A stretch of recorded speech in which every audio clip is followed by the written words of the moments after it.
The battlefield was silent. Smoke drifted across the ruined cityscape as two colossal mechs faced off, their metallic bodies glinting in the light of Earth's shattered moon. One stood tall, the RX-78-2 Gundam, the legendary symbol of hope. Its V-fin gleamed like a beacon of justice. The other, a Zaku II, its mono-eye glowing menacingly. The tension was thick. The pilots prepared for battle. And then...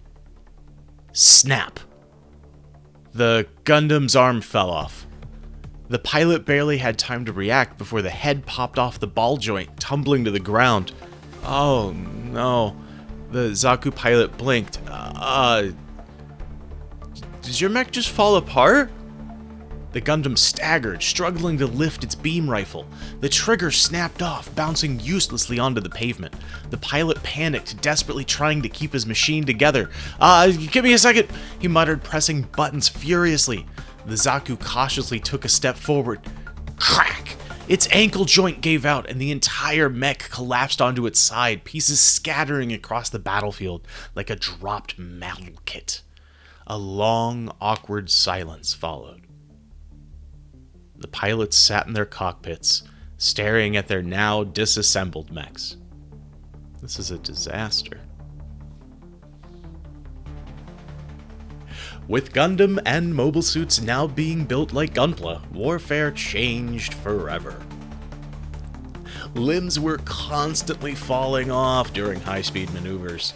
Stickers peeled off during space battles, making identification of friend and foe impossible. Polycap joints would wear out, making it impossible for a Gundam to hold its own weapons up. And then any custom paint jobs would just plumb melt off during atmospheric re-entry.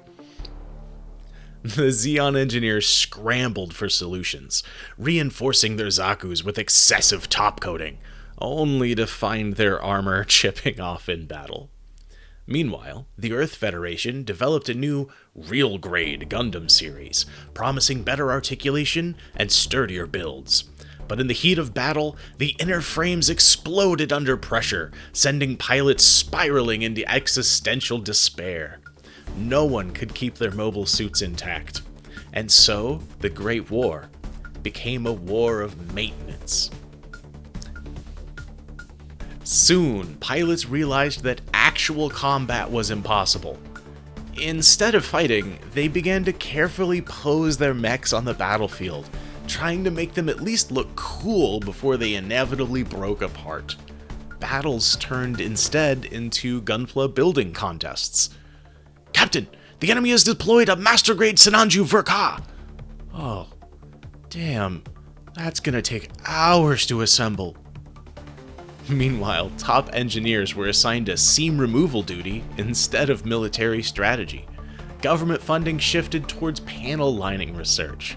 The black market flourished, selling aftermarket joints and third-party upgrade kits to desperate pilots. And, in a shocking twist, actual war ended. Because no one could fight when their weapons were just made of cheap ABS plastic. And then, the perfect grade Gundam was created.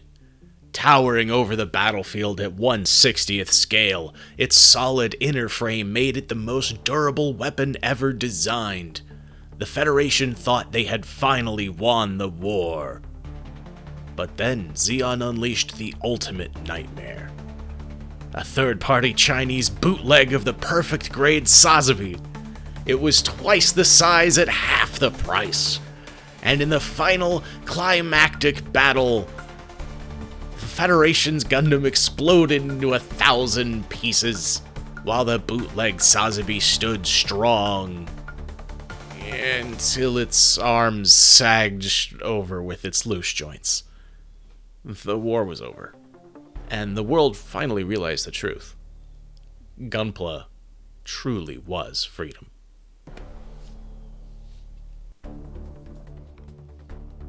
Enjoyed this wild twist on reality?